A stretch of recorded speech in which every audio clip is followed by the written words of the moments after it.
Good morning, good afternoon, and good evening to all participants joining us today from all parts of the world, and welcome to our Mission 2030 workshop on making the case for sport for all in a competitive fundraising environment, hosted together with Oak Consultancy.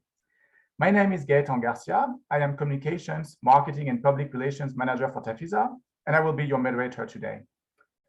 Before we get started, I would like to share a few housekeeping rules. This workshop is recorded, so please turn off your camera if you do not wish to appear on screen. All of your microphones have been muted and will remain so until the end of the workshop to ensure a smooth running of the workshop. If you wish to intervene with a comment or a question, please write in the chat and your questions will be asked during the questions and answer session. Finally, can everyone please update their new Zoom name to their first name, surname, and organization so that we know who is present today. So that is enough housekeeping for now, and it is time to officially kick off the workshop. Without further ado, it is my pleasure to introduce TAFISA Junior Director Jean-François Laurent, who will give a few words of welcome on behalf of TAFISA. Jean-François, the floor is yours. Thank you very much, Gaëtan, and good day to everyone from wherever you are joining us today. I know we have participants joining very early from the Americas or very late in Oceania, so it is a real pleasure to have you all with us. On behalf of the TAFISA Board of Directors, and I see that we have with us today Mrs. Catherine Ford and Dr. Mitra Rui Decordi, who are joining us, I would like to welcome you to the 6th event of the TAFISA Mission 2030 workshop series, the topic making the case for sport for all in a competitive fundraising environment.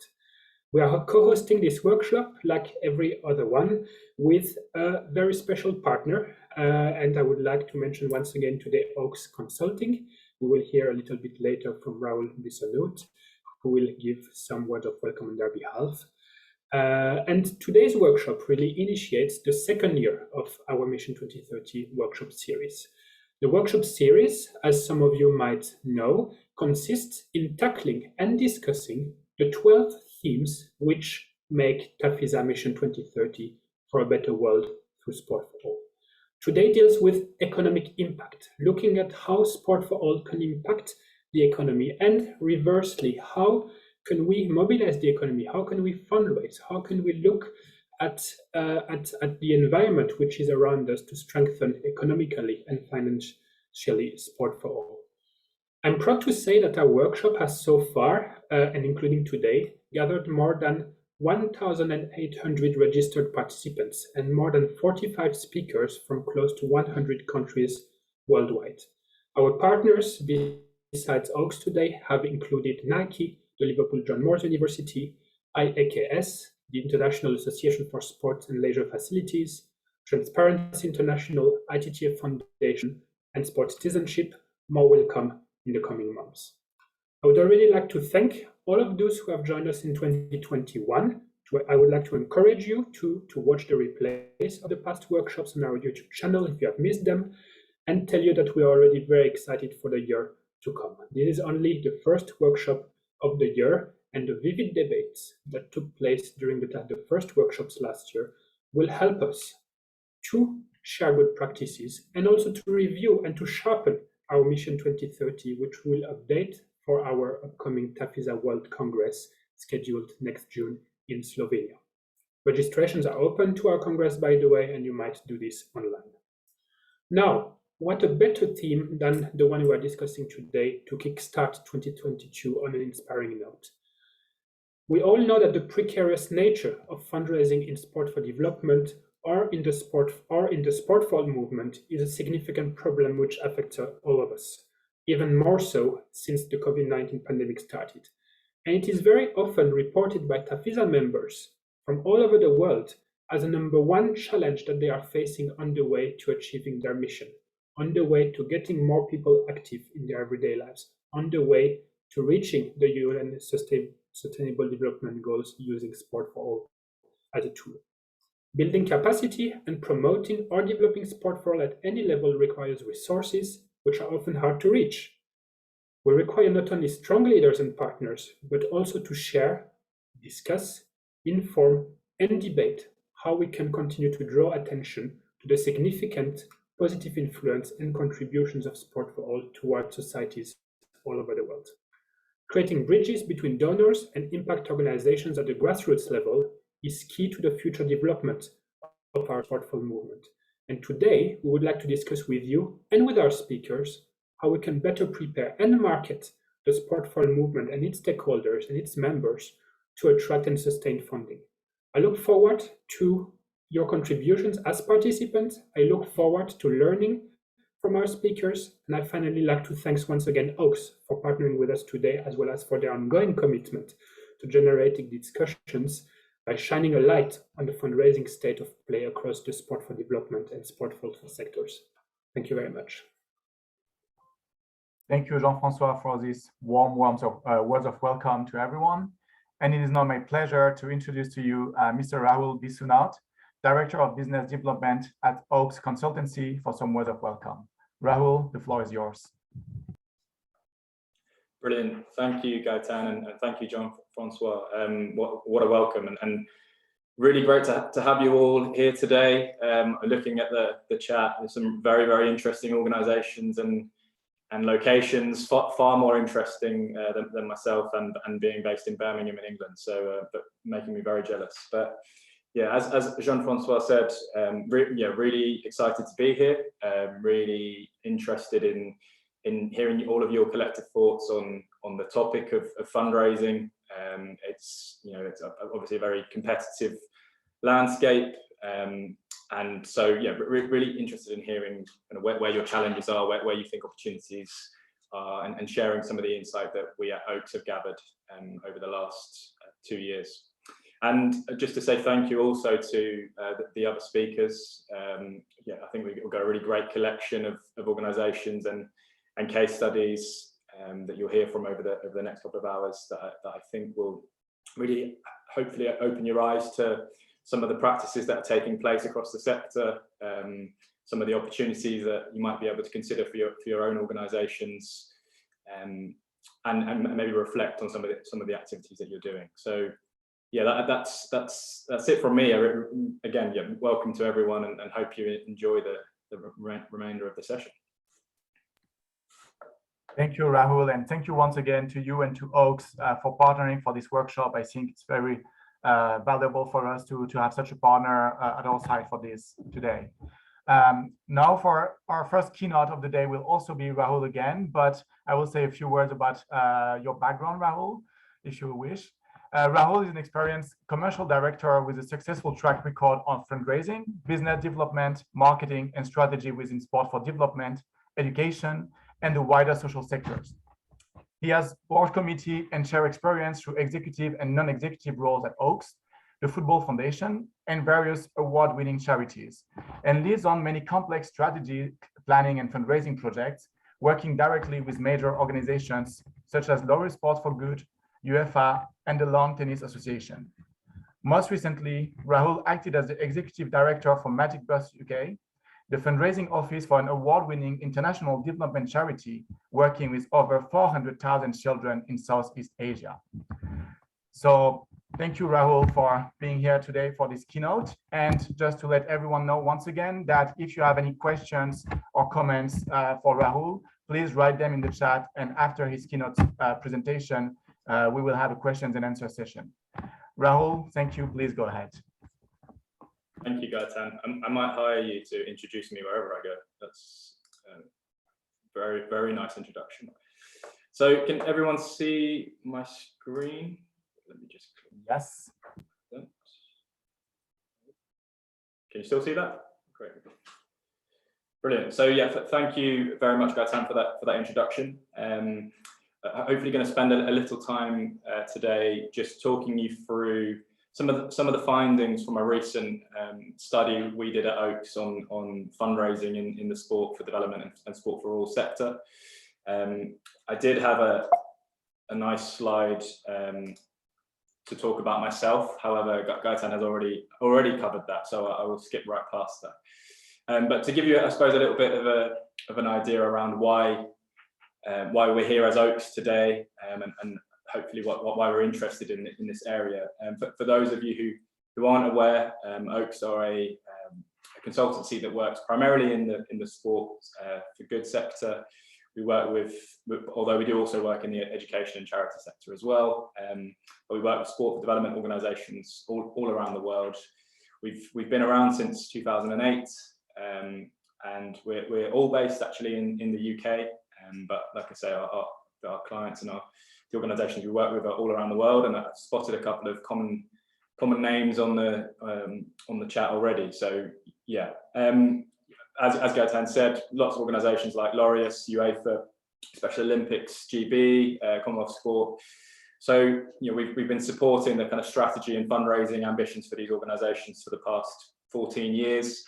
It's given us a lot of kind of exposure to the practices and fundraising activities of organisations right across the sector of all shapes and sizes. I should say, those examples that we've provided there are obviously quite large organisations. We do work with lots of startups and really small organisations as well. The larger organisations tend to look better on a slide. So moving on then. So I'm going to start by just talking a little bit about kind of, I suppose, our view on the sector. And I think our view collectively as Oaks is that fundraising and income generation in sport, whether that's in sport for development, sport for all, is simply not good enough. It's, as a sector, we are quite simply miles behind the fundraising practices and fundraising activities of any other area of international development. You'll see organisations in education, in health, in lots of other themes who are much better at fundraising, much better at generating income, think a lot more creatively about where and how they generate income, and we as a sector are far behind it. We tend not to invest very much in fundraising expertise. There'd be countless organisations that I've worked with or within who don't necessarily recognise fundraising as a particularly specialist skill set. Quite often it's done by volunteers or done by the founder, and not necessarily recognised as a profession. And coming on to some of the themes I know some of my colleagues on this call will come on to, we're not particularly great as a sector at evidencing and articulating why sport is a worthwhile investment. So yeah, my overwhelming message is that we're not doing enough in this area to justify generating more income for sport and the interventions that we support around the world. However, it's got no doubt that our fundraising potential is enormous, and if we can collectively get our act together and start learning from what's happening elsewhere in some of these other international development sectors, some of these areas where millions and millions of pounds are being generated, there are absolutely no limits to how far we can grow. I think there are networks like this one, and as TAFISA, or organisations like Laureus Sport for Good and Beyond Sport, who bring organisations in our space together. I think we're really good as a sector at coming together to talk about challenges and opportunities and collaboration, but potentially we don't do enough of that outside the sector, and we're only learning from each other rather than necessarily learning from the specialists in fundraising and income generation from elsewhere. So that's I guess my opening gambit.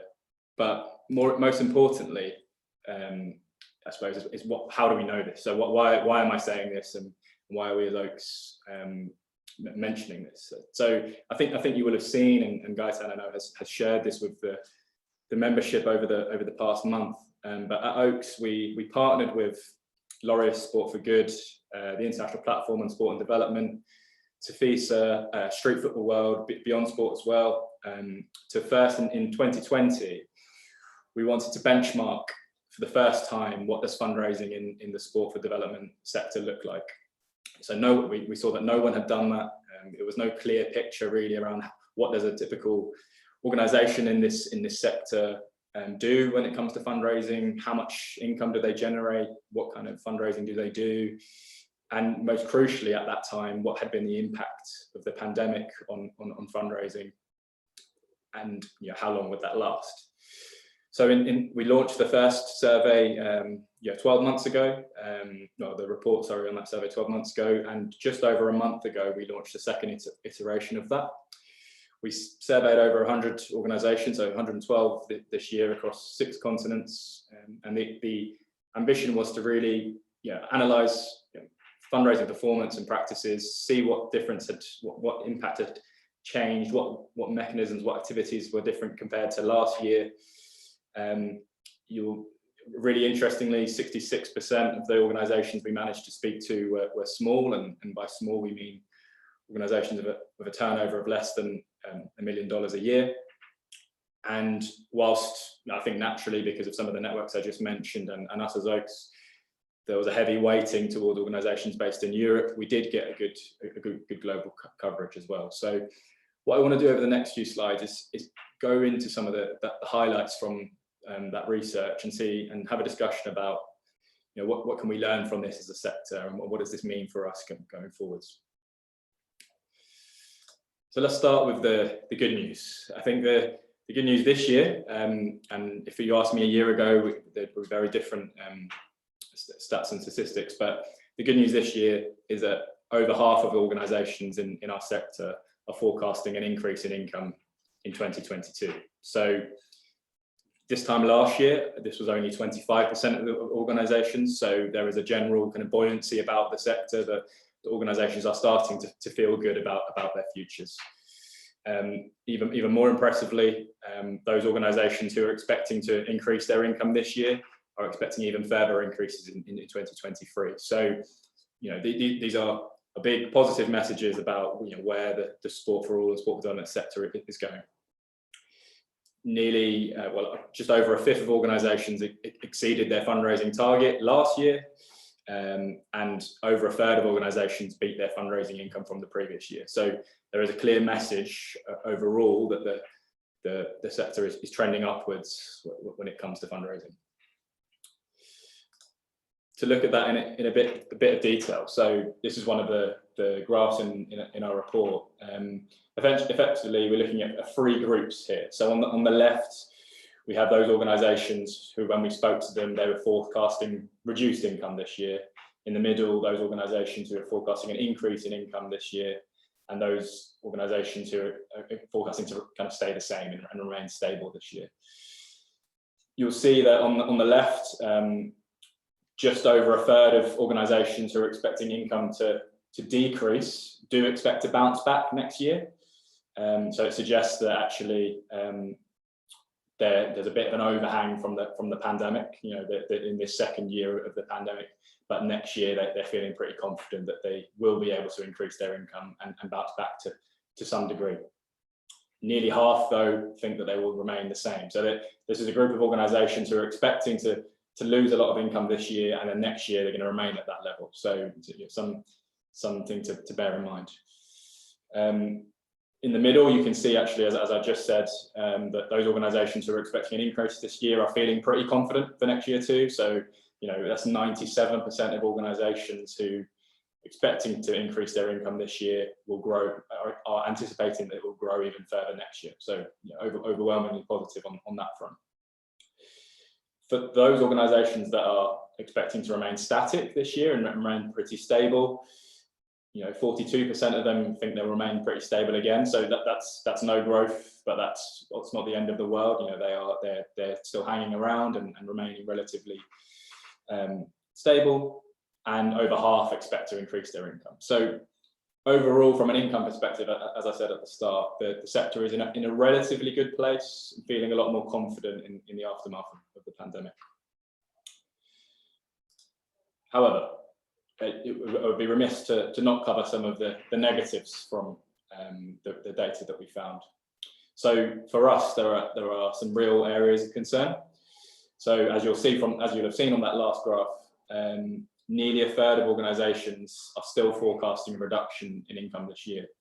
That could be a third of the organizations on this call. It's quite likely that you'll know an organization in this space who's expecting to reduce their income this year, make a loss, make some cuts, etc. So it's clear that the impact of the pandemic and the state of fundraising in the sector is not altogether positive. 41% of organizations didn't meet their fundraising target last year. It's obviously not clear how how ambitious those fundraising targets were from the data, but that's still an alarmingly high number. That means a big chunk of the sector didn't reach the income levels that they were expecting to, and therefore maybe didn't spend some of that income too on the good work that you as organisations do. Something that I know a couple of my colleagues on the panel today have a real concern over is that nearly a fifth of organisations in sport have a donor that makes up over 50% of their income. That's a really precarious position to be in, and I know lots of organisations like that here in the UK. But it's quite a dangerous position to be in, where one donor has so much potential influence over your organisation's future. And as it's clear from that first statistic around the reduction in income, COVID-19 continues to have an impact on fundraising practice within the sector. So 85% of organisations who experienced a reduction this year blame the pandemic. I mean, that's not a particularly surprising statistic, although it is interesting to know that obviously we are now 2 years, just under 2 years on from the first I suppose real implications of the pandemic. So it's still being felt right across the sector. So this graph here looks at those organisations who how do organisations compare against their fundraising income from 2020 last year.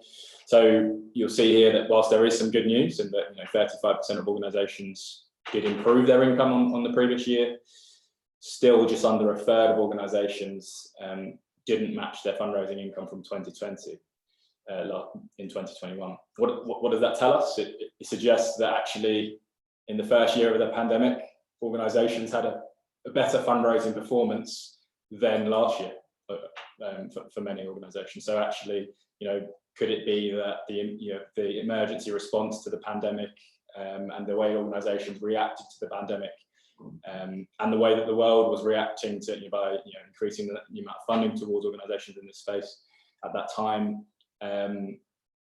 was it much easier to fundraise in 2020 than it was last year as the pandemic prolonged?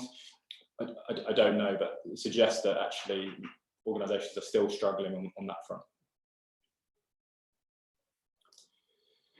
So moving on from bad news, I think more towards I suppose some trends that are present across the sector that we as Oaks would like to change, and I'm sure that there are colleagues across the sector who would feel the same way. So you'll see on the next page that over half of organisations are reliant on grants from trusts, foundations, institutions as their primary source of income. That is a high proportion of organisations in the sector. Suggests that we are potentially over-reliant on a single income stream. Again, not necessarily a surprising statistic, but one that we need to monitor. Going right back to my kind of opening statement around recognising fundraising as a skill and spending on fundraising, I find it really interesting that 37% of organisations actually reduced their fundraising expenditure in the past year.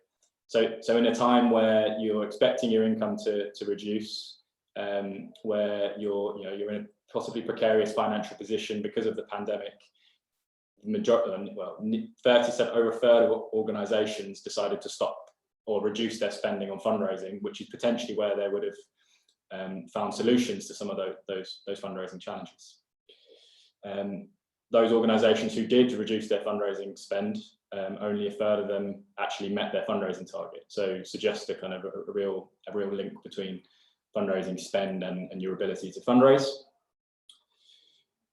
Nearly a third of organisations don't have a fundraising strategy in this sector, which again, as someone in the fundraising sector, quite an interesting statistic, and again suggests that when we compare ourselves to the charity sector and other sectors in international development, that actually we don't take a particularly strategic or professional approach to fundraising as a sector, and that links directly to the last statistic on that page. So 42% of organisations who experienced a reduction in income blamed the fact that they didn't have enough people with the right fundraising skills. So again, you know, a real, I suppose, lack of focus on investing in fundraising expertise, fundraising skills, fundraising talent, thinking strategically. These are all, whilst not necessarily bad news, are concerning trends that if we don't rectify them as a sector, will have long-term impact on our ability to generate income. Conscious that I've mentioned a lot of statistics here, so apologies if you can't keep track of those.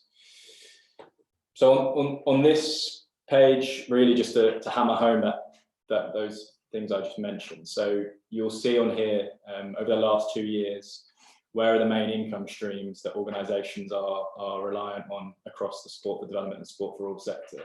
So on the right, you have the previous year's data, and on the left is the data from the report we've just produced. So as clearly indicated, you know, grants remains by far the most dominant and most reliant income stream of all. There was obviously a decrease, that orange segment has decreased on the previous year by around 7% or around 8%, but still overwhelmingly the most dominant. There was small growth in corporate and individual donations in 2021, but not enough really to substantially change how the sector is funded. So is it a concerning trend? I don't know. I think that's a question we need to ask ourselves. And then on this slide here, the top table looks at those organisations who increased their spend on fundraising. The bottom one looks at those organisations who reduced their fundraising spend. So you can see clearly here that those organisations at the bottom who reduced their fundraising spend were far less likely to meet their target, their fundraising target, than those who increased their spend at the top. So, you know, with a third of organisations, or 2/3 of the organisations who increased their fundraising spend either met or exceeded their fundraising targets. Now, that I think that says a lot in terms of whether you should be investing in fundraising as an area.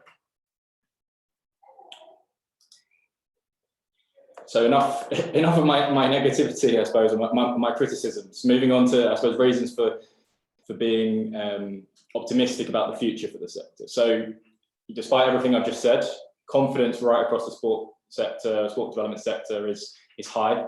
You know, 90%. We're back again. Almost 90% of organisations are either relatively or very confident about the future financial prospects for their organisation. So, you know, the sector is confident, and that can only bode well for us. As I just said, that kind of, those graphs I just showed show that when you do increase your spend in fundraising, as long as you do it correctly and appropriately and strategically, it is likely to have an impact on how much you raise. Easier said than done, I know, but it shows that fundraising does work. And in some of the findings and some of the questions we asked the sector in terms of what would change or what would improve your ability as organisations and as the sector to generate income, there was a very clear messages coming back that you know, everyone recognises the need for greater monitoring and evaluation practice, and I know Preeti has a few words to say on that shortly. You know, greater collaboration and overwhelmingly improving marketing and comms came across as the kind of #1 area for support across the sector, how they're going to improve and generate more income in future. So I guess in terms of optimism, organisations know where they need to improve, and now it's about going out and executing on that. So what can we learn? And I'm conscious of time, but what can we learn from all of this? I think I've said it a lot, but I think there's a real need to professionalise fundraising within the sector and think more strategically about how we plan fundraising activity and where we invest. You know, I'll say it again as well, you know, spending on fundraising does have a significant impact on income growth. So if there's something you can take from that into your own organisation, please do. Has the sector become too reliant on grants from trusts, foundations and institutions? what more can we do to unlock funding from some of those other areas that were on that pie chart, and some that aren't even on that pie chart yet. And overwhelmingly, with organisations, with a fifth of organisations relying on a single donor for more than 50% of their income, and with trust and foundations being so central and pivotal to the sector, a real focus on income diversity should be seen right across, in each and every organisation for the forthcoming years. What can you as individual organisations do, or what can you consider from this? I think number one on this list is, do you have a fundraising strategy? If you don't, why not? If you do, how current is it? Are you investing appropriately in your skills and expertise? Do you have a dedicated fundraising team? Do you invest in fundraising training for your existing staff? Do you feel well equipped to cope with the various fundraising opportunities that are out there? And if you don't, how can you expect to grow? Have you become too reliant on specific donors? Do you have a specific strategy or focus on diversifying your revenues? There are lots of new opportunities coming out around fundraising, whether it's crypto or whatever. Are you making the most of tried and tested fundraising activities that's seen in other sectors? Things like legacy income. Are you making enough from trust and foundations? Do you have a corporate partnerships offer? There are still some real tried and tested opportunities that mean you don't necessarily need to try some of these newer ones that might not necessarily be around for long or are particularly unproven. But at the same time, if you're not investing in your fundraising skills and expertise, how familiar are you as an organisation with any of the latest trends and opportunities? So how do you know which ones you should be spending time on and which ones you shouldn't? I think that's it from me. So in terms of what's next, I know there's an opportunity now to ask questions, but if anyone has any other specific ones that we can't answer today, then please feel free to drop me an email. Please do download and read the report that I mentioned. I'm happy to share the link if it hasn't already been shared.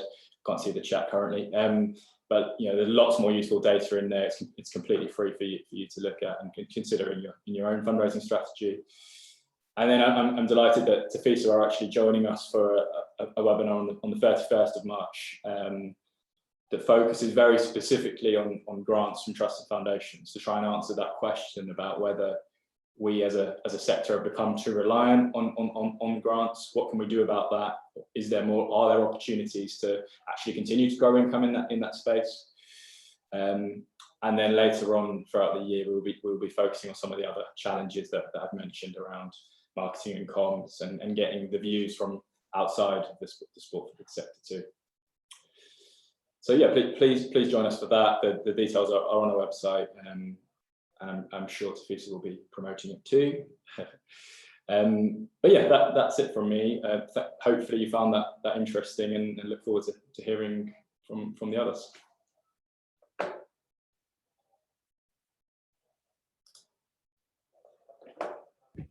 Thank you so much, Rahul, for a great presentation. I think you're sharing some insights that were simply not there in the field, in the sector. Like when you started doing this research, this report last year and not this year again, suddenly you are opening our eyes to a lot of issues and problems that I think we are not aware of. And I can only think already of just the issue of reconciling the paradox between not having so much money and needing to fundraise more actually, and then actually withdrawing expenses from fundraising because you feel that maybe it's not a priority or you have to refocus. So I think it's very important for organizations in the sector to be aware of this, and to be aware that investing in fundraising actually yields a good return on interest. We have a few questions, but before that, I just want to also emphasize that I encourage you all to read the report. It's really insightful. It's very interesting data that is available there. It's all free. And also to join the workshop indeed on the 31st of March, which we will be part of. And we will make sure to share the links and the details with all of you on our website in the coming days. So moving on to the questions, I have a question from Jeremy de Vriend from Swiss Netball and Active Parents, Active Kids, Switzerland. Are the different proportions of funding sources, including grants, CSR, donations, etc., due to political will trends, financial means of these funders, or fundraising strategies by organizations? So how actually do we identify the different sources, and what do you believe they are actually related to? Why do we have such different proportions?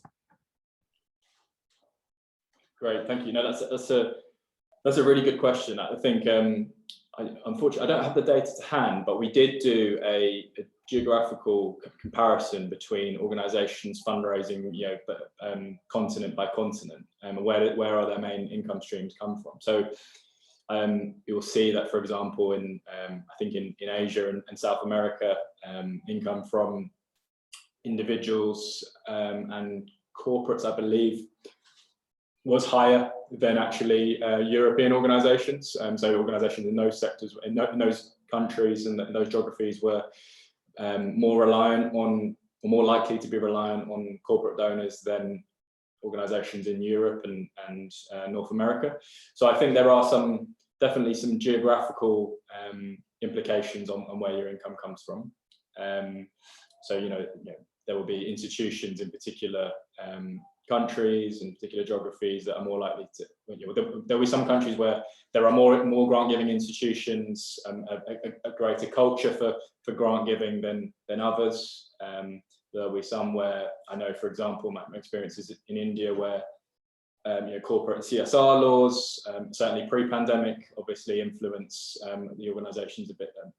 The opportunity around corporate income in that particular nation. I know that has changed though slightly in the aftermath of the pandemic.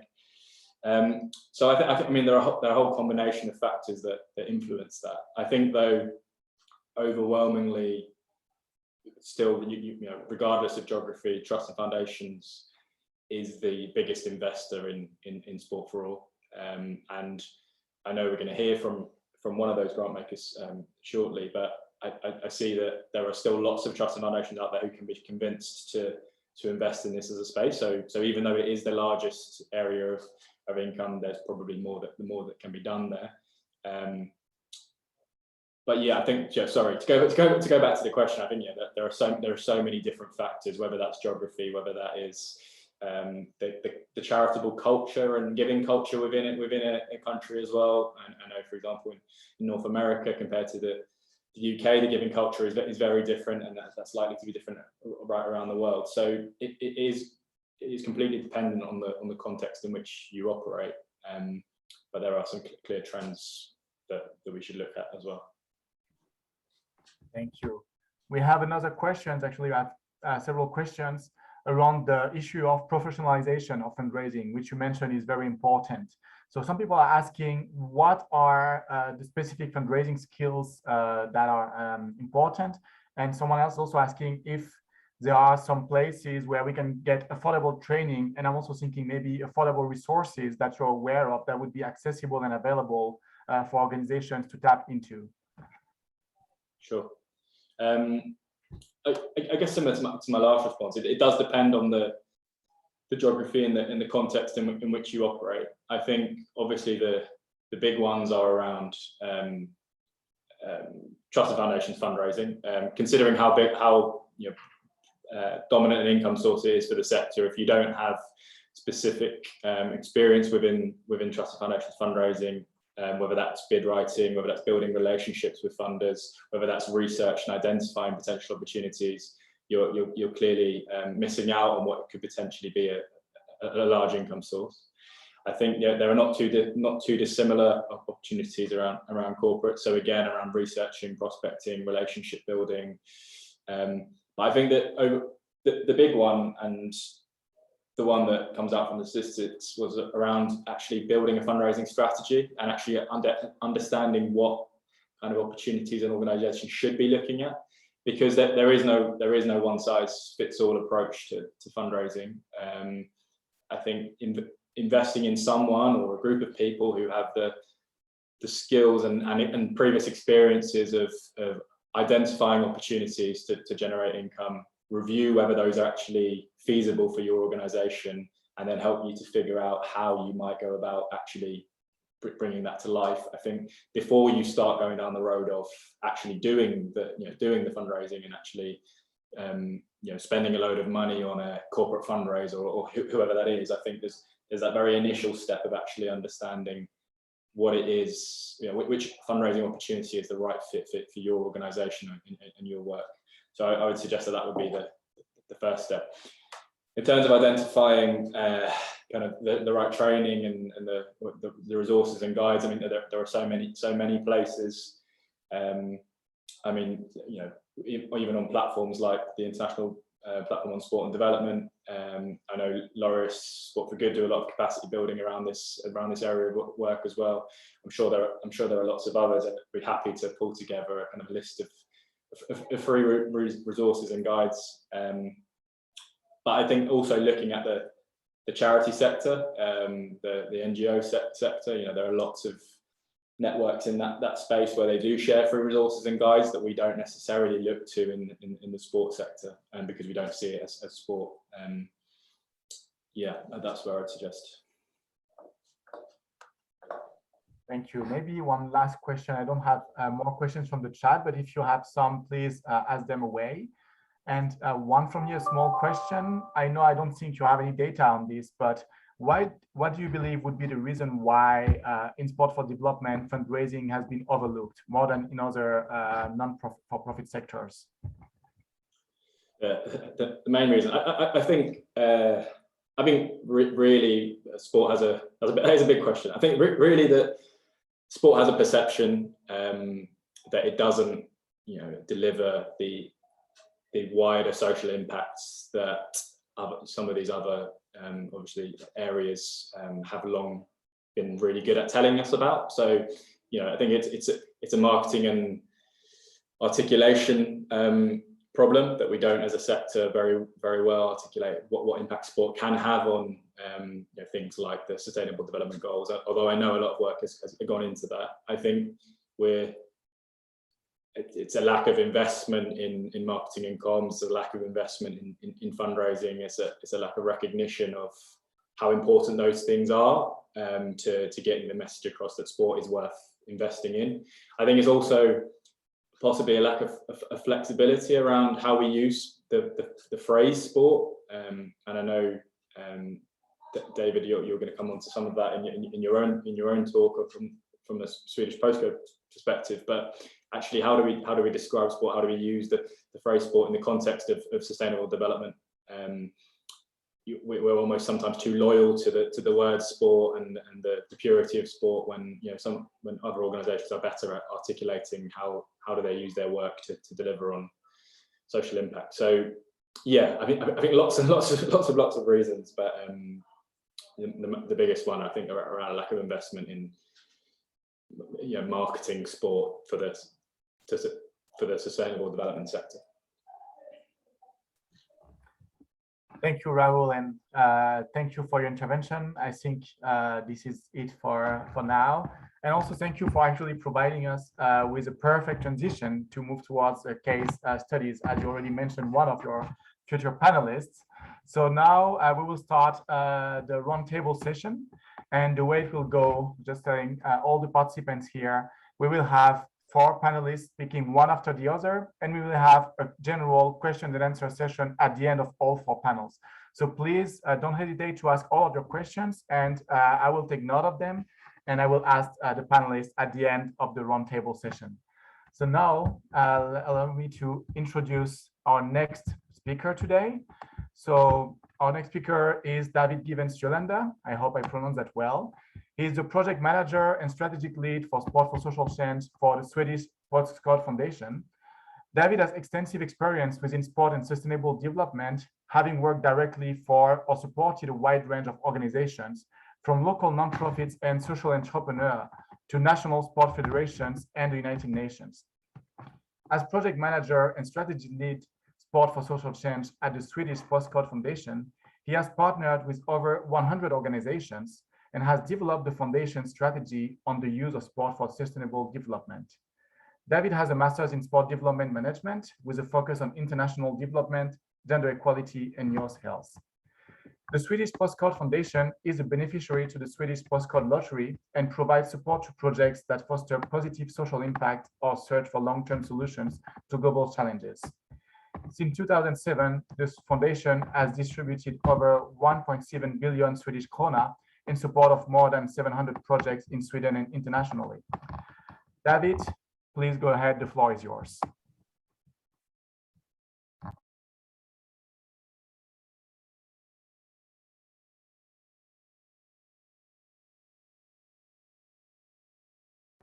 We cannot hear you, David, right now.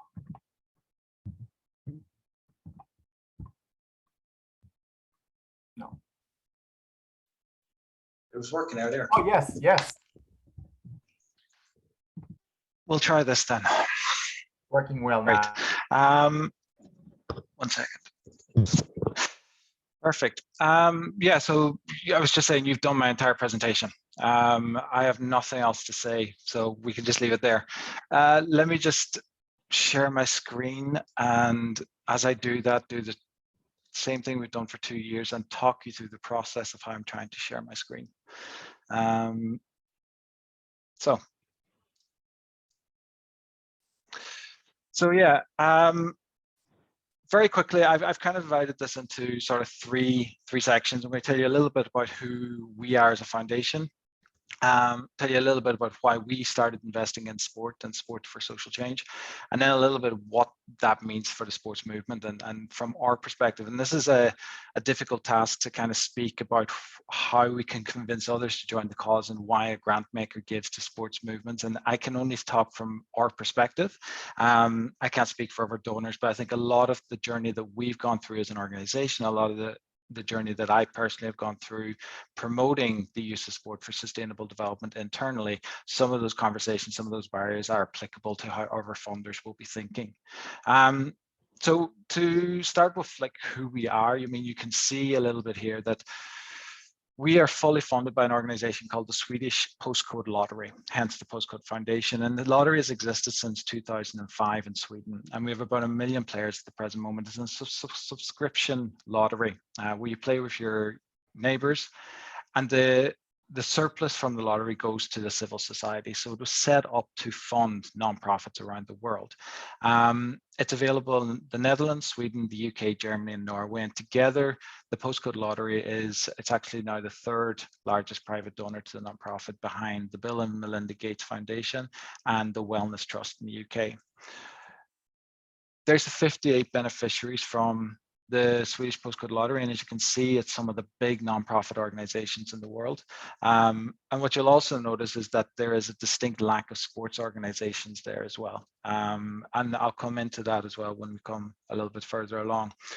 As the Postcode Foundation, our role is to promote, to support projects. We're a project-based organization looking to support projects that promote positive social development or seek long-term solutions to local or global changes. We work within people's living conditions, nature, environment, and climate. And you'll notice there that it's as well as culture and sport, because historically we have been about people and planet. The culture and sport portfolios have been added in the most recent years, with sport being in the last 5 years or so. We work in Sweden and internationally, and we support projects that challenge, inspire, promote change. And we have the same vision, the same belief that the world is better with a strong nonprofit sector. And the reason I wanted to note that there's a distinct lack of sports-based organizations, the reason I'm highlighting the addition of as well as culture and sport is that as an organization, we're not a sports-based grant-making organization. This is a sector we entered only a couple of years ago. And to the difference of some organizations like Beyond Sport and Laureate Sport for Good, the idea that this intrinsic value that sport creates good just by being available wasn't something that was embedded in the organization. And it's a journey that we've had to go through. I'm really sorry to interrupt you. We are still seeing only your first slide at the moment. Your slides are not changing. Okay. Interesting. Let me try again.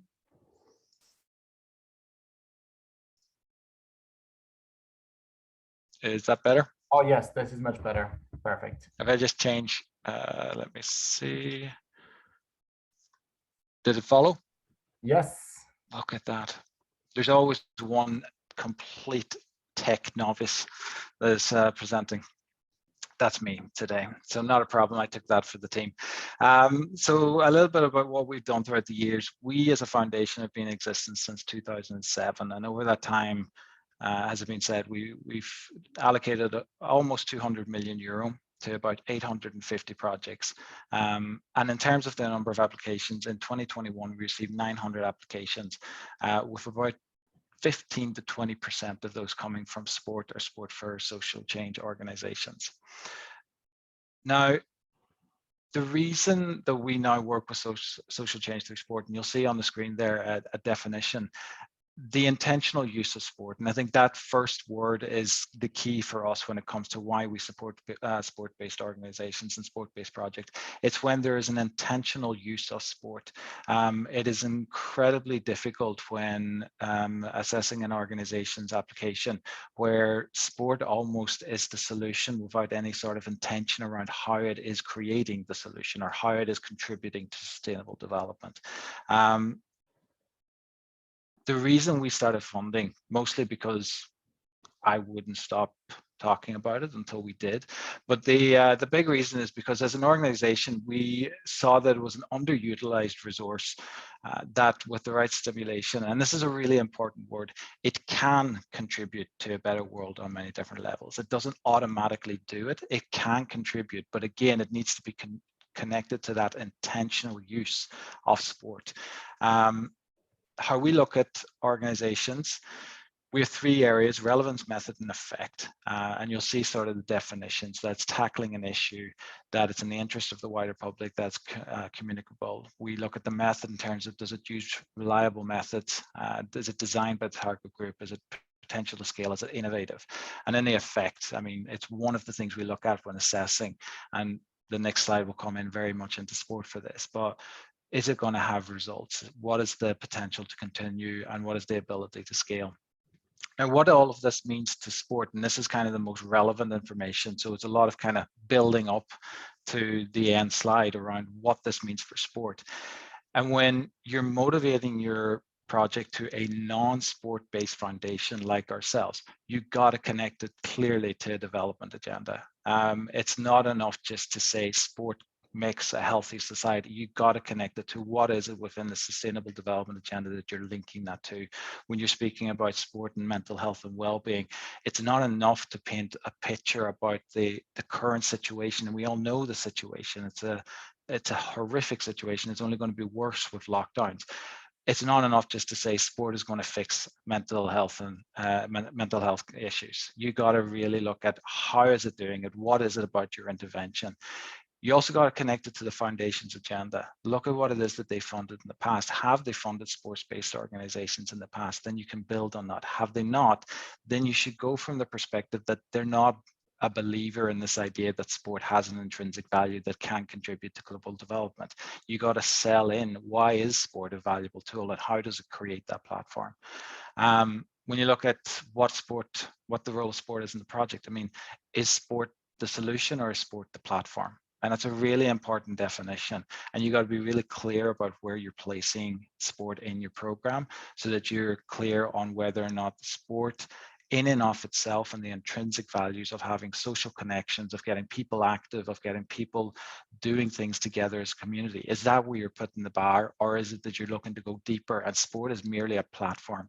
And as a colleague of mine once described it, it's the Trojan horse for you to be able to access a community, gain trust, and then to be able to have conversations around difficult issues around SRHR or conflict or gang violence or whatever it is that you're working with. And then for me, one of the rule of thumbs when we're talking about a sport for social change or sport for sustainable development, if you remove the sport component of your project, what is left? If there's nothing remaining, then you have a sports program. If there is something that is there that can still be used to work with you through your participants, then you have a development program that's based on the platform of sport. And you kind of then have to look at, who am I applying to?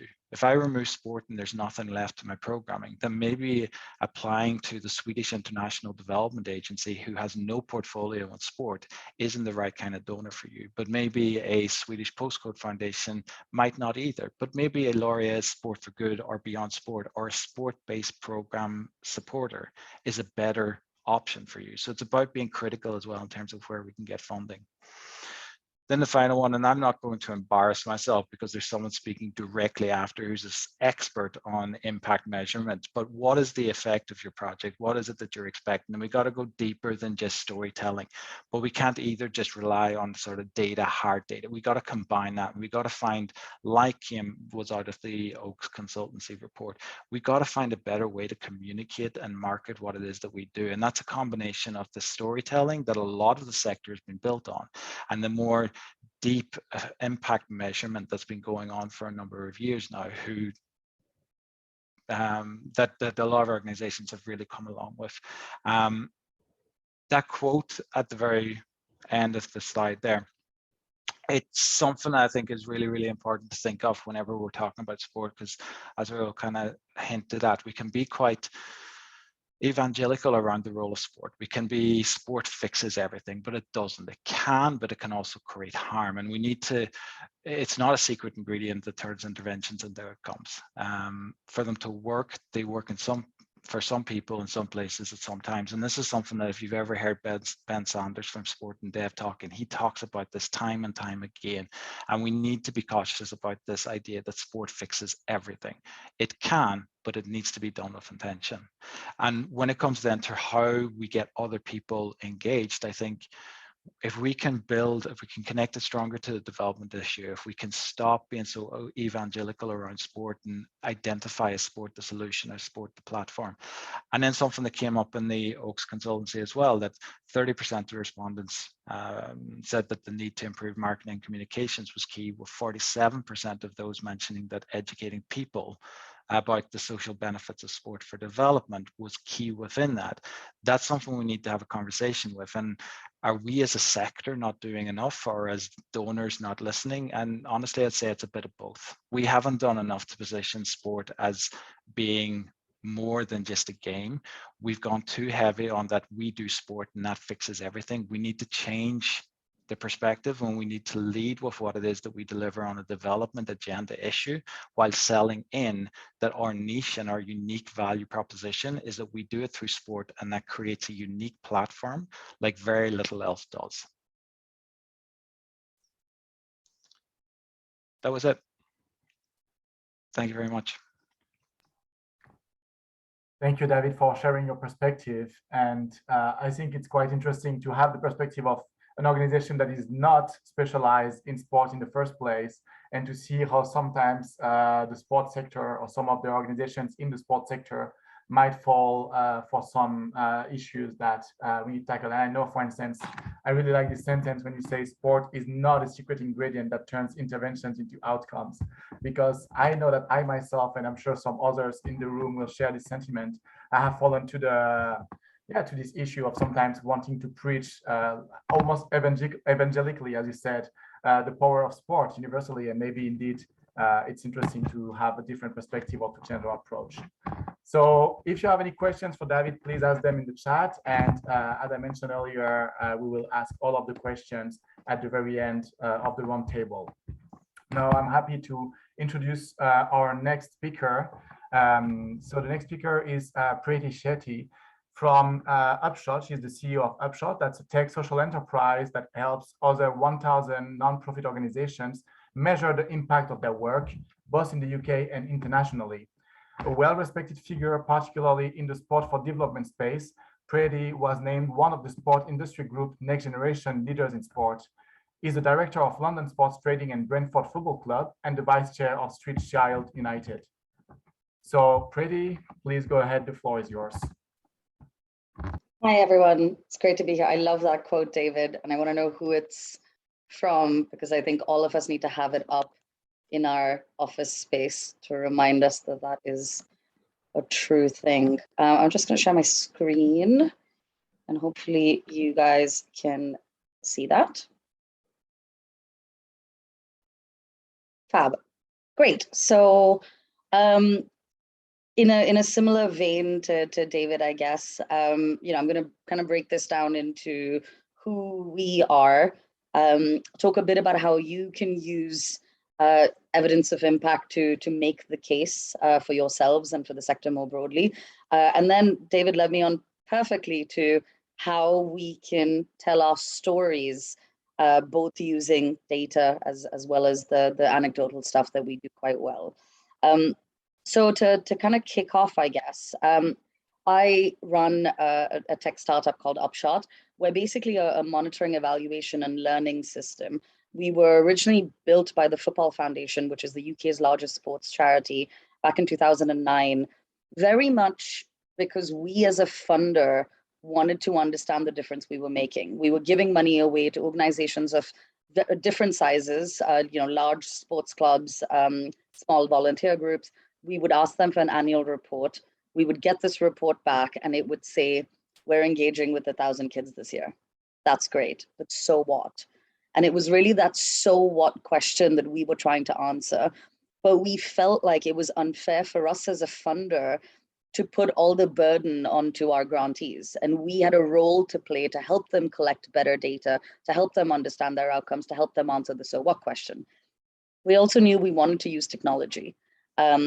At the time, there was still a lot of paper, and some people were doing Excel, but it was still pretty basic. And so we built Upshot, which is a software that organizations use to collect data, basically. And then we ran that within the Football Foundation for many years.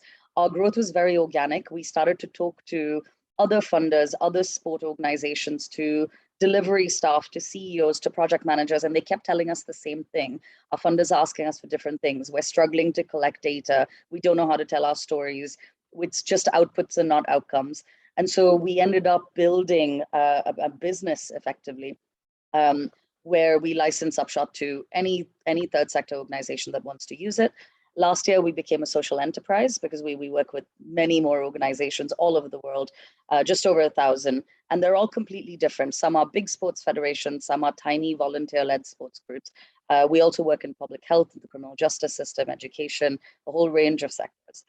One of the things that we do alongside the software is support organizations to build capacity in this area. What is impact measurement? Why is it important? How can you communicate to your staff the importance of good data? So that's where we are at the moment. It's funny because as a sector, I think we've come a long way. The fact that we recognize that evidencing impact is an important thing is already different from where we used to be 10 years ago, 5 years ago.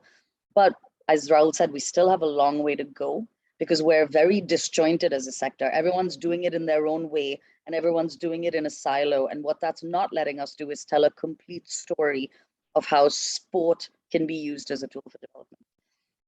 As a system or as a piece of software, and as a consultancy, we help organizations do three things. We help them manage their data. What do you know about the people you're working with? What outcomes have they achieved? All your quant stuff. We help them monitor progress. So we work with a lot of funders to set targets, track progress against KPIs, understand where change is happening. And finally, evidence. So how do we then tell that story? How do we report back? How do we communicate to all our different audiences? How do we use qual data along with quant to be able to articulate the difference we're making to lives and communities? So that's a little bit about us. As an organization that talks about data every single day, I wanted to start with what can your data do for you? Because it's really important. I think that we still talk to organizations who think monitoring, evaluation, and learning is about accountability because your funder is asking you. Now, that's one reason, and accountability is important, but equally, it's about effectiveness. It's telling you whether you are doing things right. It's telling you whether things are working, and more importantly, if things are not working. And that's really important for you as an organization to know because it's giving you a baseline, right? The second bit is understanding your audiences. We talk a lot about reaching the hardest to reach, or we talk a lot about working with the most deprived people. Well, how do we know that if we don't know who they are? We saw a lot of this during the pandemic. our audiences changed because everybody needed help. And so you saw lots of sport for development organizations pivot to try and support new audiences. And our data is telling us who those audiences are. Are we reaching the right people? Are we using the right terminology? Do we understand what they need? The next bit is informing decision-making. There are a whole load of things that we can do, and as sport for development organizations, we do. But how do we know which is having the most impact? Which is having the most bang for your buck? This makes the most difference, so should we invest more resources there? And if you don't know that, then we just keep doing the same thing over and over again. It helps you understand how you're doing in comparison to other organizations. I'm not a big fan of this, but it's important. Funding is tight. Everybody is good and everybody's competing for the same pots of money. How do you prove that your organization deserves it over another one? So it's really trying to understand how you're doing in relation to, and this depends country to country. In the UK, we're very lucky. We have national data sets that are open that we can look at to say, well, what's the national average of unemployment in young people? What is the crime rates in my local area? Then how are my participants doing? And that's a really powerful case that you can make to a donor, because you're saying, I know what the problem is. And I think David was talking about this earlier. I know what the problem is. I know what our solution is, and I can show you the difference that we're making. It obviously helps you feed into wider strategies. So you look at your government strategies or something like the IOC or bigger funder strategies and say, how can we help you achieve what you want? So thinking of the Sustainable Development Goals, for example, what is our contribution to something bigger than us? Now, we will never achieve those things on our own as individual organizations, but we can make a contribution to them. And then finally, it's really about making the case for sport, right? Collectively, there's a lot of work going on in lots of parts of the world where organizations are working towards collective measurement. Can we make sure we're using the same metrics consistently across our countries, across our social issues, so that we can say cohesively, sport makes this difference to this issue in this context, in this way. Right now, we don't have enough data to do that. And the data we do have is in very bad shape. And so nobody's really able to make that case, although there's a lot of brilliant projects happening at the moment that are trying. So how do you evidence impact? I mean, the easiest way and the first starting point is a theory of change. Hopefully some of you have come across this before. Some of you might have one already. It's basically a visual roadmap of where you are now, where you're trying to get to, and how you're going to get there. Again, David talked about this. The who, the what, the when, they're very important. But the how and why is what we're trying to understand here, right? And that means we're making assumptions. So you see in this example, and a theory of change can look like whatever you want it to look like. It has circles and boxes and Venn diagrams and squares. Don't get hung up on all that. What it's trying to say is, here's the change I want to make. Here are the assumptions I have that think that if I do these activities, these outcomes will happen, and therefore long term it will lead us to this change, right? Those assumptions are super important. I've seen lots of organizations that have a theory of change and it sits on somebody's computer and they never use it. Theory of change is meant to be a living, breathing document, because every time one of those assumptions doesn't work, I should go back and revise it. Oh, I thought that would happen, but it didn't happen. That's fine. It's okay that it doesn't happen. But what has that taught us? What have we learned from that? What should we be changing? So in this example, I'm trying to, the change I'm trying to affect is that women are empowered to fight for equality and women are economically independent.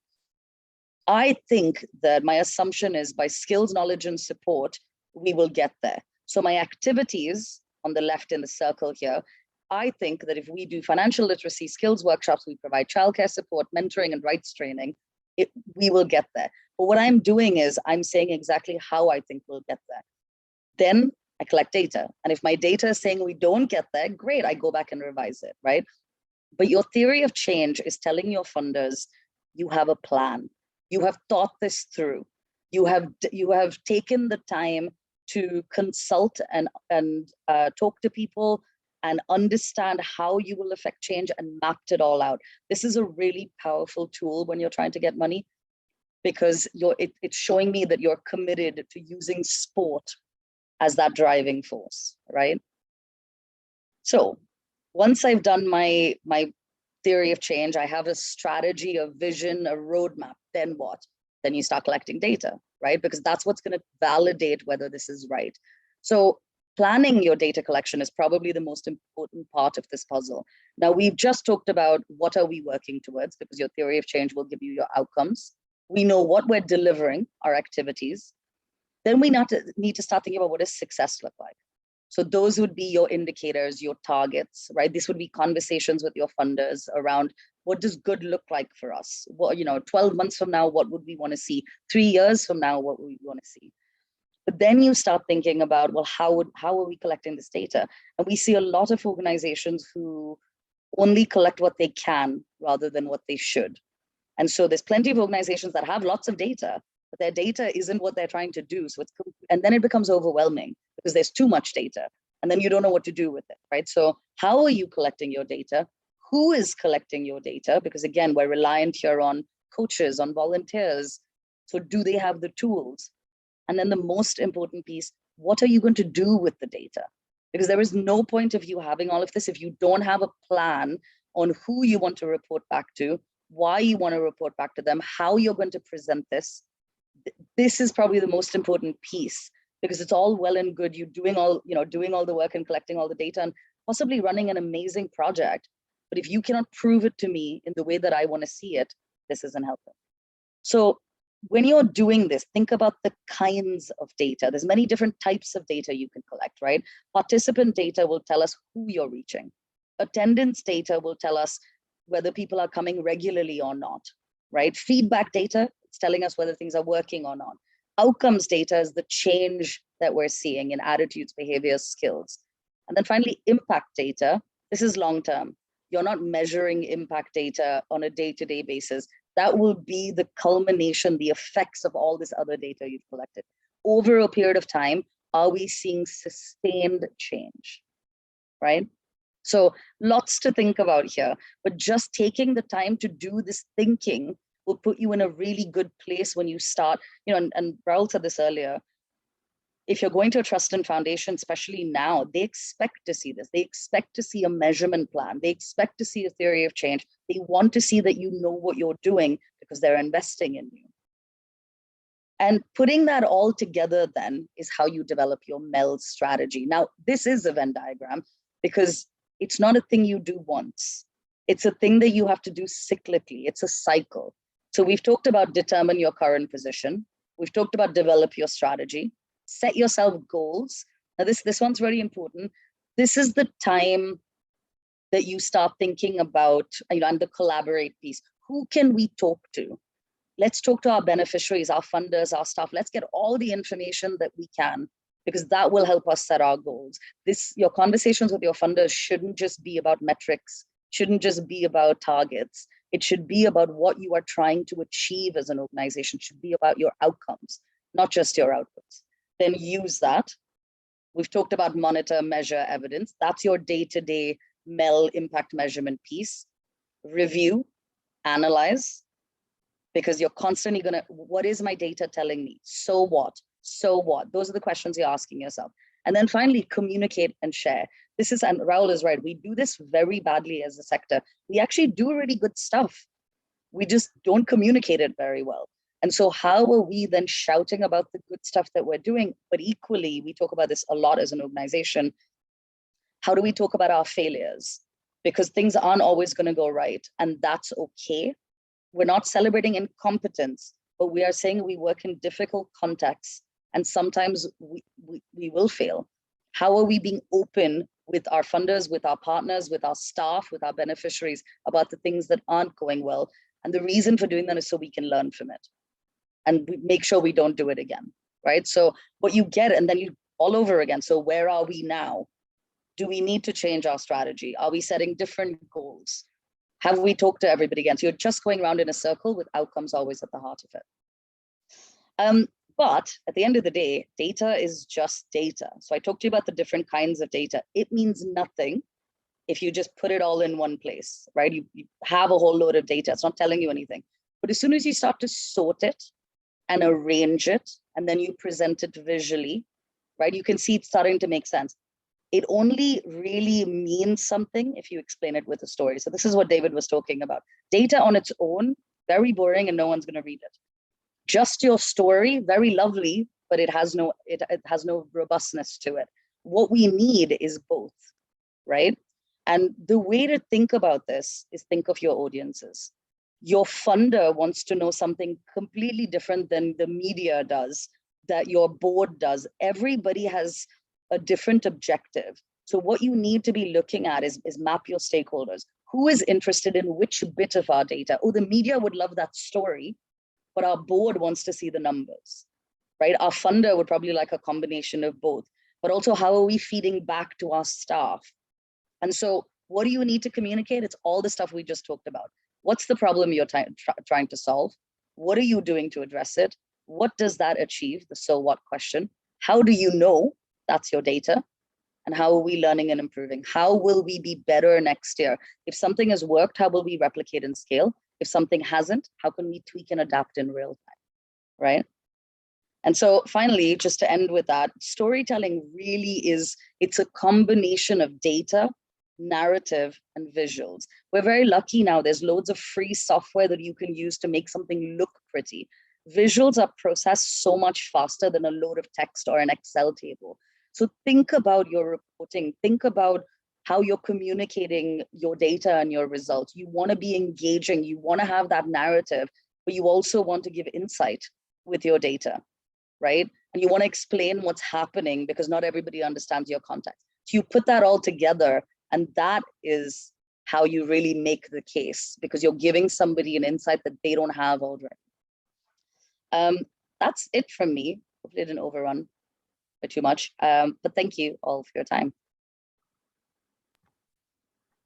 Thank you so much for providing us with a very clear and I think quite accessible roadmap of how we actually need to do monitoring and evaluation, and also making a case for data, because I think sometimes we get a little bit scared of data or processing too many numbers. And I like this idea of really having to translate it into a story, because this helps us make a case. And I'm sure we'll go back to this later during the questions and answers. So thank you so much once again. Next, actually, you mentioned that you created a social enterprise, and this is actually the topic of our next panelist. So I'm happy to introduce Suheil Tandon, who is the director founder of Pro Sport Development, an award-winning social enterprise dedicated to utilizing sport for the holistic development of young people. Suheil specializes in the sport and development field, with particular expertise on working with diverse group of young persons. He has a professional background in sports management and coaching, with more than 10 years of varied experiences in global locations, including the UK, Canada, and India. Suheil believes in the power of sport in catalyzing social transformation, and has led the conceptualization and initiation of several sport and development projects across India on behalf of Pro Sport Development. Suheil, the floor is yours. Thank you so much for that introduction, Gaëtan. And it's been nice to hear everyone speak, and hopefully my presentation now connects to a lot of that. I know it does connect to a lot of what has been said. So hopefully it's an example of an organization in the field. Again, my presentation follows a similar structure as David and Preeti's. So I'll just tell you a bit about Pro Sport Development. We are an India-based award-winning social enterprise, as Gaëtan says, dedicated to using sport to aid in the holistic development of young people. We focus on working with young people from underprivileged and marginalized backgrounds, with a focus on engaging and working with girls. Founded in 2013, we focus on designing, implementing, and evaluating different sport for all and sport for development programs. As you can see, our vision, it's around empowering young people, especially from underprivileged, marginalized, and rural backgrounds, but by providing access to sport and physical activity and using it as a tool to support their holistic development. Our work can be broken down into 3 avenues. We work directly with young people, designing and implementing sports-based programs for their holistic development. We work with facilitators, so different types of facilitators, including coaches, PE teachers, community trainers, peer leaders, and we build their capacity to enable them to deliver more effective sports-based programs for young people. Finally, we work with different types of organizations and institutions. These can be from grassroots to the international level, and we basically provide technical expertise to enable them to create sustainable impact with young people through sport. And as you can see, this is the outreach we've had. We work with over 11,000 young people, 37 institutions, and over 850 facilitators across India and globally. So the social enterprise model, basically PSD is set up as a not-for-profit social enterprise, and we use different avenues for raising resources, all geared towards achieving our social mission through sport. Like I said, all the income streams are aligned to achieving our vision, including the professional services that we provide, which I'll talk about in the next slide. So in our experience, why has the social enterprise model worked? It has helped us diversify our income streams, so not be reliant on single income streams, as Rahul mentioned. You know, the professional service income that we generate cross-subsidizes a lot of our youth programming. The social enterprise model has also been more sustainable, and especially we've seen this over the long term. So if I look back at the last 5 to 7 years, and especially during challenging periods like the COVID-19 pandemic that we've had the last 2 years. So in terms of our income streams, these can be divided into roughly 3 areas. One is your traditional income stream, so institutional grants, individual donations. And then we have our revenue generation, which we provide professional services to different types of organizations. And then we use some innovative methods such as online crowdfunding campaigns for specific parts of our work to raise resources as well. And all of this is aligned to our vision of using sport for the holistic development of young people. Even the professional services are concentrated to organizations and institutions within the sport and development sector. So what are some of the fundraising challenges that we have faced? Some of them, most of them are sort of external. There are some internal as well. So there is definitely a lack of long-term sustainable, reliable funding that is available for sport for all and sport for development. In India, what we've seen is that the majority of government and private sector funding is going towards sport for excellence rather than sport for all. Rahul mentioned about the Corporate Social Responsibility Act in India, which mandates companies of a certain size to give back to society through grants. But most of that in the sports sector has gone to sports for excellence, for example. A small proportion of development funding globally goes into sport for all and development initiatives. Again, what many people have said, maybe the sector is not doing a good enough job to measure and communicate the impact and change that they're having. So it could be that as well. In general, and this is particularly true of India, there is a lack of understanding of the potential for sport for all, for sport for development. In India, everything is geared towards what I call medal culture, and basically sport for excellence and achieving in sport. But people do not give credit to sport in terms of the impact it has beyond the sporting development of individuals and of communities. Again, there's a lack of local and contextual evidence of impact for sport for all. So a lot of our speakers today have spoken about a lack of evidence and communicating that evidence. I'll take it one step further. You know, there's a lack of local and contextual evidence. So for example, working in India, it doesn't help when we keep on sharing data from North America or Europe. We need to have data and learnings from India, especially And then within India, India is so diverse, that again warrants us to look even closely at states and local regions. And then, I mean, this is something that we can attest to: absence of full-time fundraising, human resources within the organization. So that is something that, especially as Rahul mentioned in his report, a lot of the organizations Oak spoke to are smaller organizations, and they really struggle, even if the intent is there, to having sort of full-time fundraising human resources on board.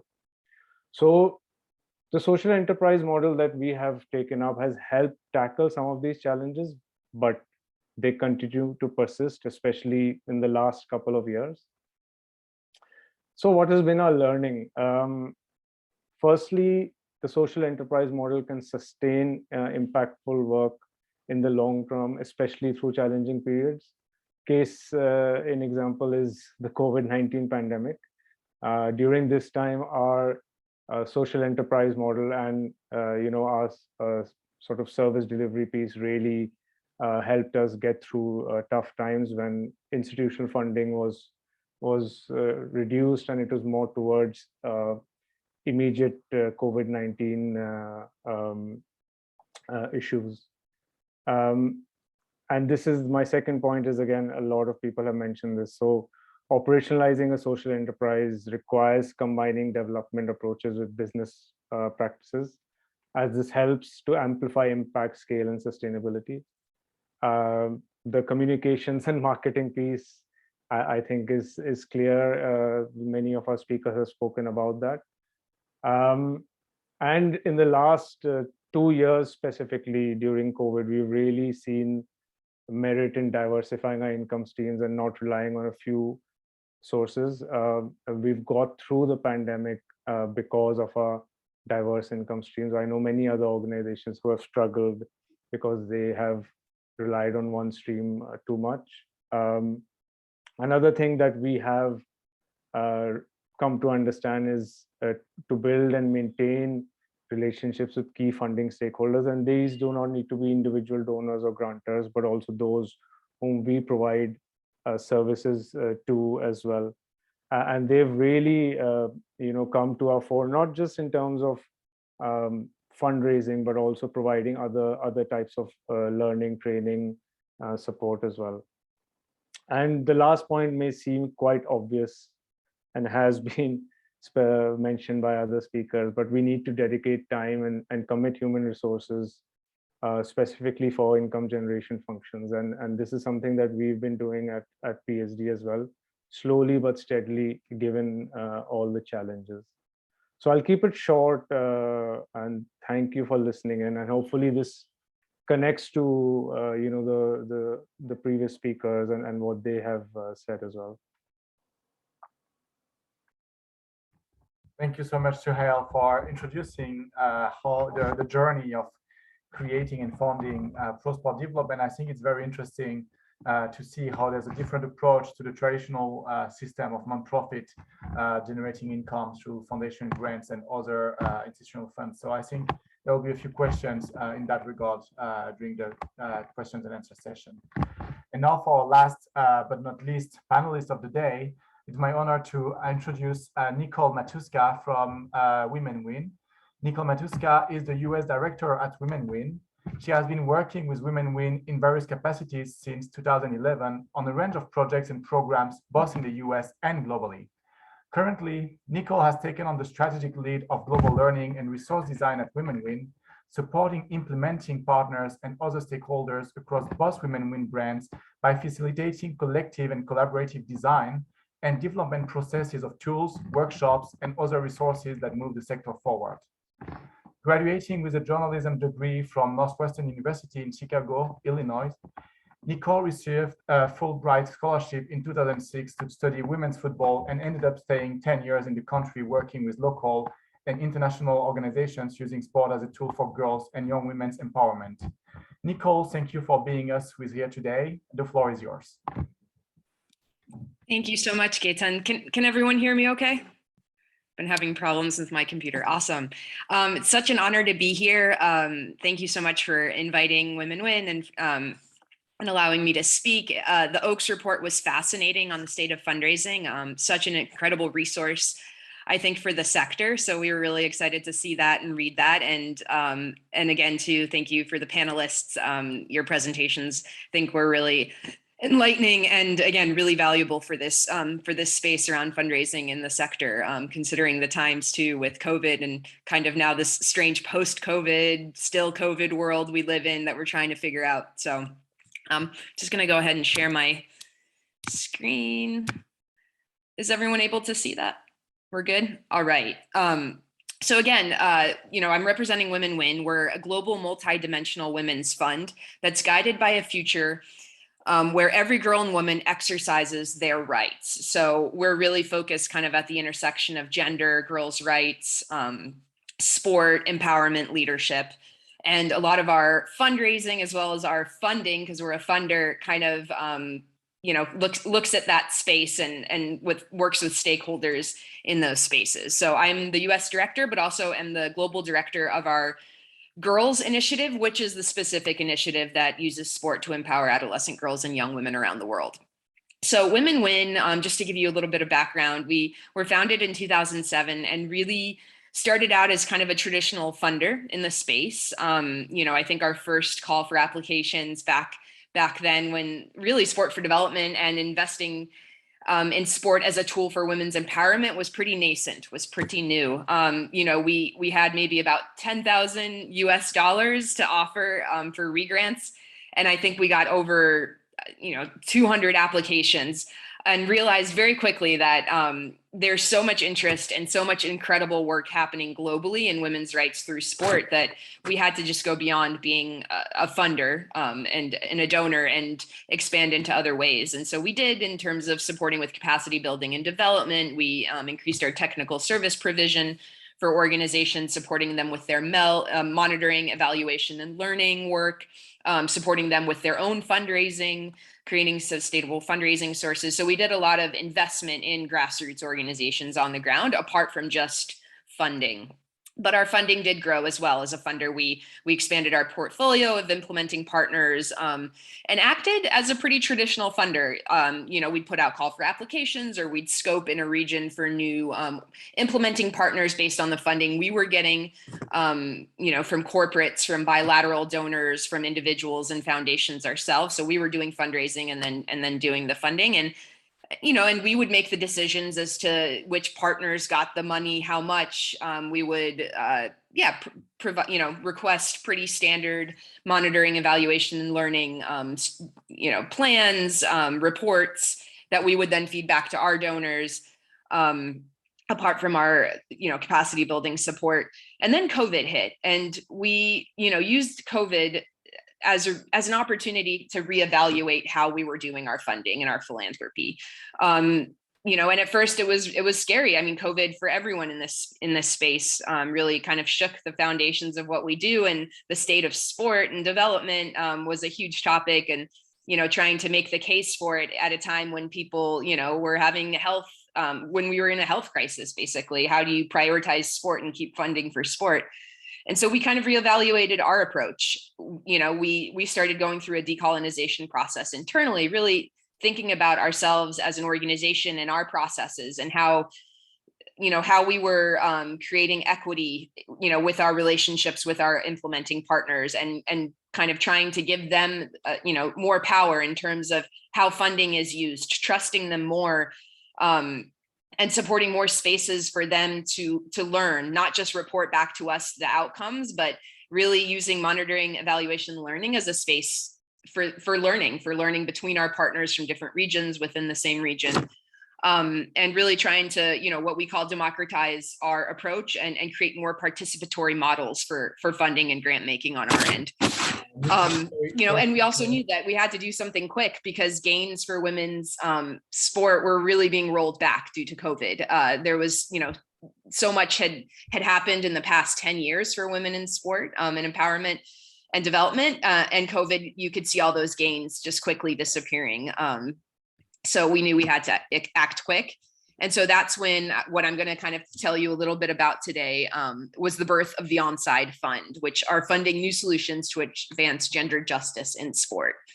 And so our vision for this fund is that girls and women exercises their right to play. And when we say girls and women here, what we're really talking about are self-identifying girls and women, and also more marginalized groups, cis, trans, non-binary groups and individuals, and underrepresented groups such as Black, Indigenous, people of color, LGBTQ, refugees, migrant girls, and girls with disabilities. So a pretty wide expanse of what we mean when we say girls and women.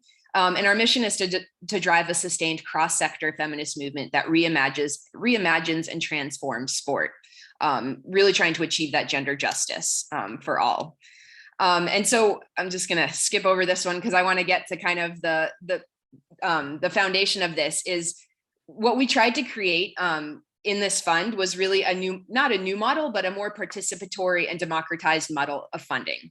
So we at Women Win kind of became the fiscal agent here, where we were doing the fundraising for this fund and bringing in money. And what this was a pooled fund. So it wasn't a fund that was reliant on, let's say, one donor that would fund all of these projects that we would put a call out for applications, but rather it brought in money from a wide variety of stakeholders, which is what made it so strong and sustainable. So we had corporate donors in there, we had foundations providing money, we had individuals, we had bilateral donors. So it was quite a variety of types of stakeholders and donors putting money in. And that really also offered and made it a lot easier to fundraise, provided exceptional value on investment and greater impact while mitigating risks for certain funders dropping out. If a funder dropped out, we knew that pooled fund had funders from other places putting money into that pooled amount of money that we would then distribute.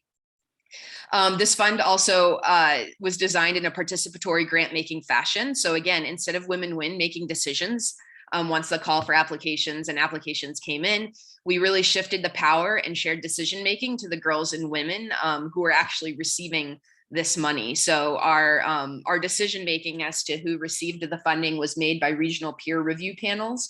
So these are organizations and individuals from the regions representing organizations that were the recipients of this funding.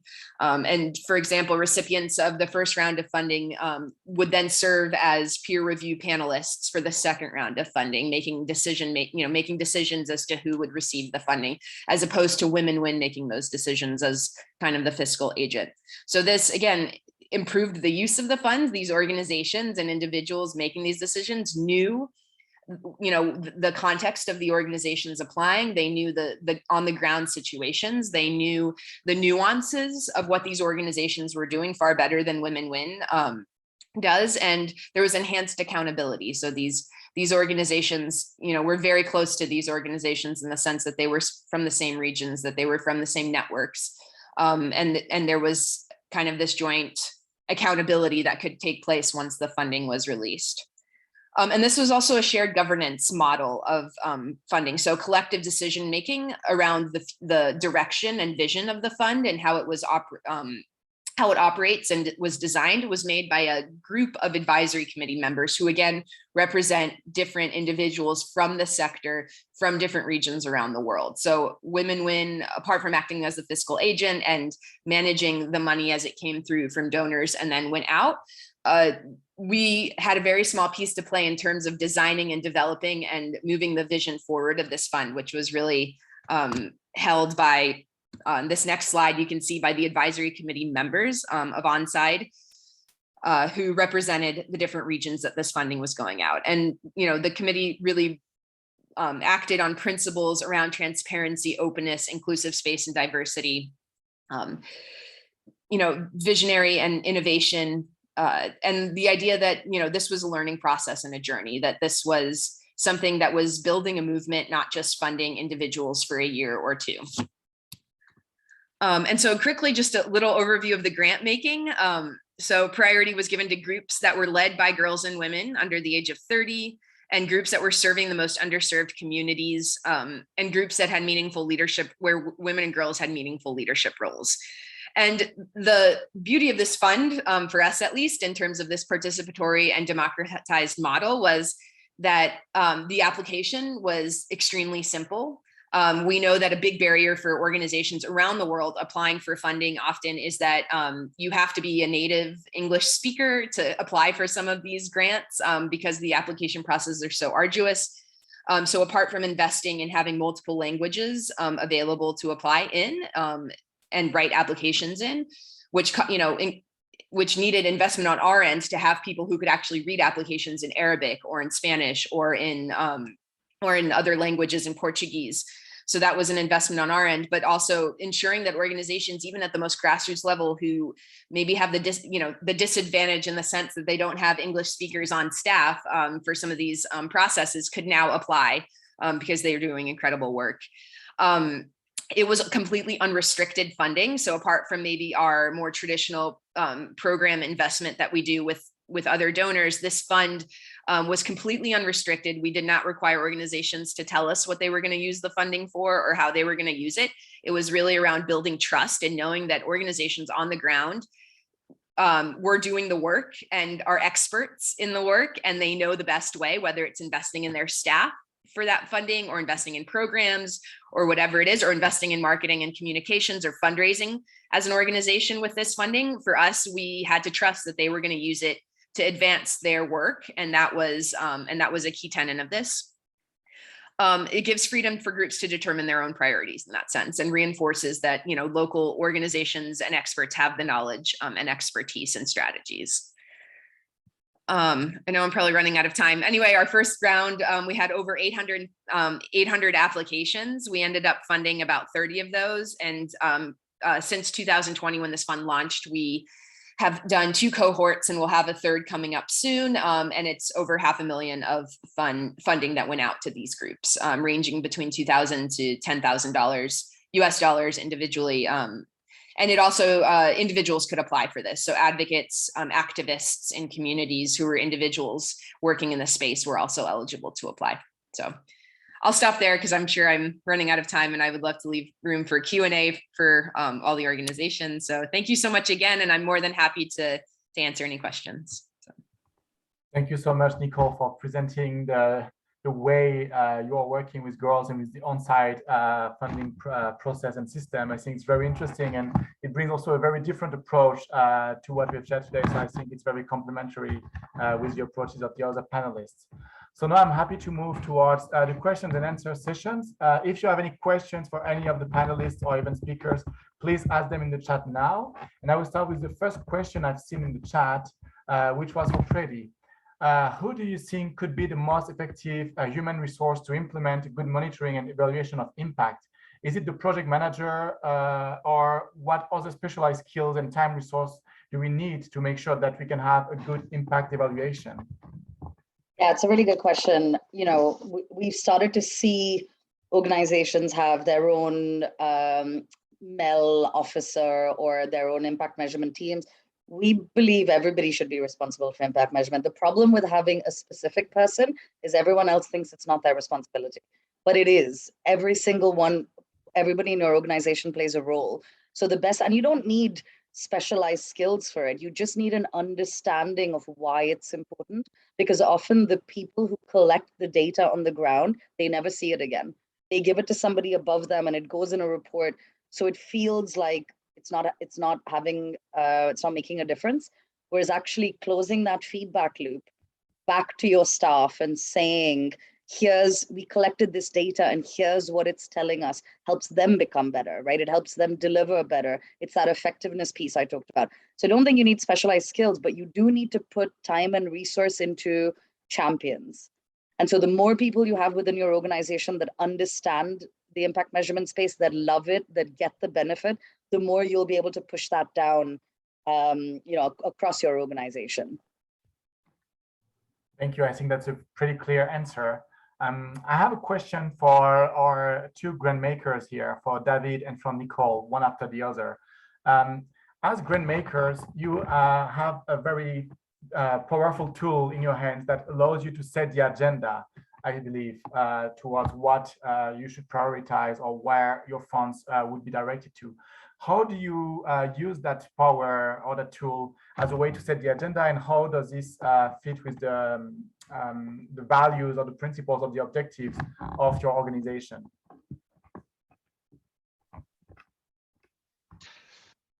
Nicole, do you want to go first, or should I take it?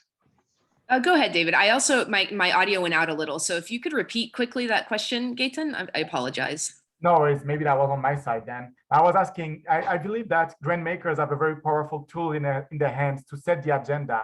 How does this fit in your strategy? How do you set the agenda, and how do you feel this actually affects also the quality of the project that will apply or that you will fund? Yeah, so I mean, from our perspective, when we work with an organization, we are a project-based or a grant maker, so we support projects, but we also understand that in order for a project to function, it needs an organization behind it. So we also invest in the organization, and we much more recently have done a lot more around capacity development and supporting organizations with impact measurement. For example, we do workshops internally where we bring in external expertise.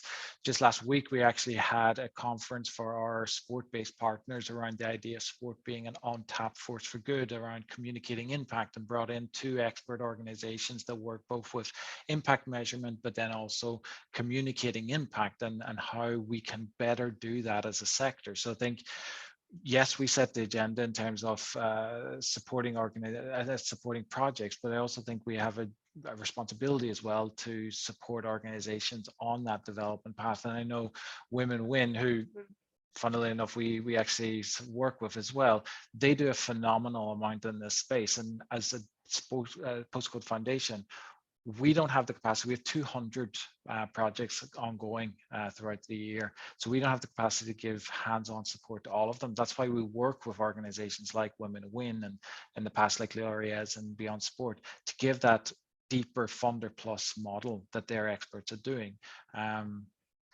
So Nicole, I think you probably have loads of insights in terms of how you work with your organizations as well. Thank you, David. I mean, yeah, absolutely. So we have our funds, which are kind of more open, kind of unrestricted, kind of can go towards core costs for organizations, whatever they want to use. And in that sense, we really take the lead and learn from those organizations receiving those funds as to how they're using the funds, what type of additional support and resources do they need. So as part of the on-side fund, we also have additional grants. So once the cohort comes together for a particular call for applications, let's say 30 organizations received funding for a call, we also have then additional funding that we offer called learning grants. And those go to organizations that are interested in participating in a variety of dialogue sessions with us, and then with also the funders of the on-side fund that provide money for the pooled funders.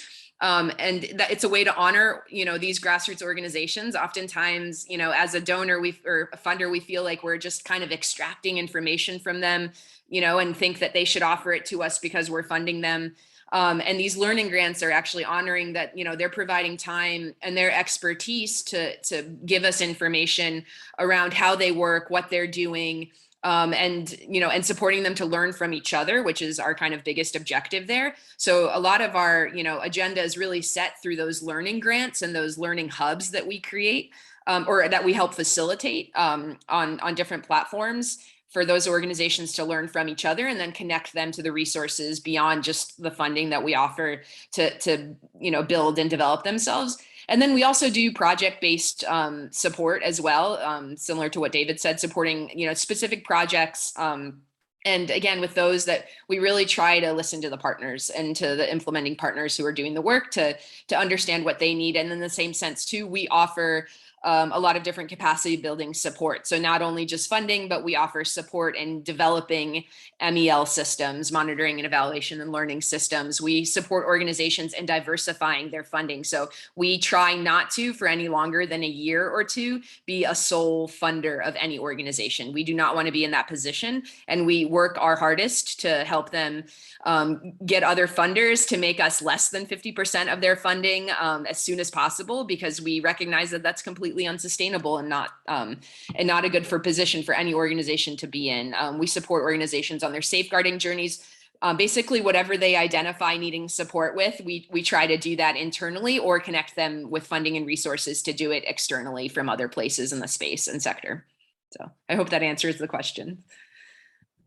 I think you did more, both of you, more than answering just the question, and you provided even more. So that's great. Thank you very much. And when you are saying that you try also very much not to be the sole funder or to fund more than 50% of an organization, this also comes back to what Suheil was saying about how having a social enterprise also helps you diversify streams and having diverse streams of income, which makes you more resilient. But I wanted to ask this to you, Suheil. When you are having these two legs, I would say, of your social enterprise, the one that is actually running projects or trying to do good, and the other side, which is like the business side, how do you reconcile both if one of them, for instance, is falling behind? Like, for instance, if you have problems with the business, how does it not risk affecting your mission and your objectives with the other leg of your work? Or how do you manage to reconcile both aspects? Good question. It's we've been learning that over the last few years, how to manage both and ensure that, you know, we're spending time not just delivering projects for sort of both aspects, but also spending time in raising funds and reaching out to the right sort of either organizations to partner with for our services or donors and grantees to support our programs. So it's definitely an act of, it's been a lot of learning for us, because doing it either way, I think there are easy examples to follow, but I think this is something that's completely new, and having to sort of manage both sides can be a bit tricky. But then again, I think especially during COVID, we've found out that it's been very beneficial. So yeah, it's also setting up sort of internal systems to manage that properly, and sort of giving people within the team responsibilities, you know, for overseeing specific aspects. But there is a lot of overlap for sure. We've managed till now.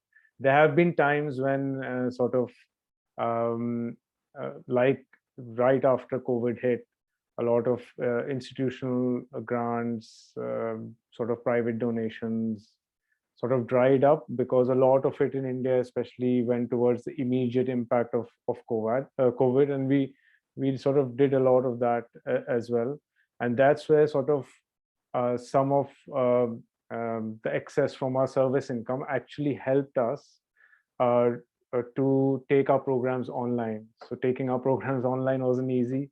It required sort of, you know, completely different type of work, training our staff, and then preparing, you know, resources that we could take online. So yeah, it's, I mean, we're still learning. There is no one answer that I can give you in terms of how to manage it. And maybe that's something that we need to look at as well, what we've done well to manage that. But it is something that we're learning for sure. Thank you very much, Suheil. I think that's a very interesting journey that you're going through, and it's interesting to see how you're still learning by making, but I believe this is what we should all do. Maybe we have time for one last question, if I can ask for a concise answer. This is a question from Nicole. The approach of investing in the use of multiple languages was very interesting. Did you monitor the impact of that decision, or did you receive more applications or better applications? How did this affect your organizational structure within Women Win? A great question. So we did kind of monitor the impact in the sense that we looked at what kind of applications we received from what parts of the region and in what languages for sure. And actually the decision to kind of do a call for applications in Arabic was, we realized in our first call for applications with the on-site fund, we did not have Arabic as a language that you can apply in, and received very, very few applications from the MENA region. We received quite a lot from Southeast Asia and East Asia. We received quite a lot from Latin America and South America, from the North America, from Europe as well, but very, very few from the MENA region. And so then what we did is we worked with an organization that we hired on that works in the region, to do a little bit of a consultation processes with organizations that we had in our network, working in sport for women's rights, and kind of did a bit of, investigation as to why, what was the cause. And one of those, among some other things, was because, there was no Arabic language ability to apply. And many of these organizations were struggling to find English speakers to support with the application process. So then we launched a separate call for applications just for the MENA region in Arabic. So the data kind of coming in as to what regions are applying and who's applying from what regions allowed us then to focus on certain regions with language support. So also then hiring additional consultants or individuals to help us read through applications and kind of support us in translating them was necessary.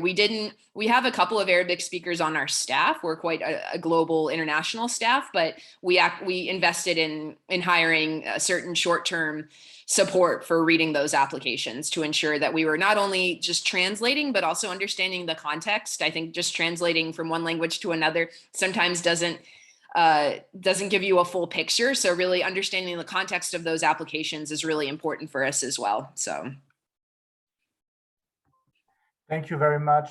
And thank you to all the speakers and all of the participants. Unfortunately, even though we could go on and on about this topic because it's really fascinating, we have to end it here. So I would like to once again give a massive thanks to Oaks Consultancy for your partnership for this workshop, to all of the speakers and the panelists for your brilliant interventions that were very insightful, and I'm sure will have provided a lot to all of the participants, and to everyone who joined the workshop for your enthusiasm and for your engagement in asking questions and making comments. So just to finish, and I would like to say that you are all invited to join the workshop that will be held by Oaks Consultancy on the 31st of March, and we will share the details with you in the coming days. You are also invited to our webinar on 9th of March in celebration of International Women's Day, which will be on mentoring the female leaders of Sport for All and hosted in partnership with Nike Made to Play. And Webster, my colleague, has just shared the link in the chat with you, and we will also share it with all the participants. Thank you once again. And after the session, you will receive a short questionnaire where I would like to ask you to take 2 minutes to just fill it in and complete so that it will help us to make our next workshops even better. Thanks again to everyone, and I wish you all a good day. Goodbye.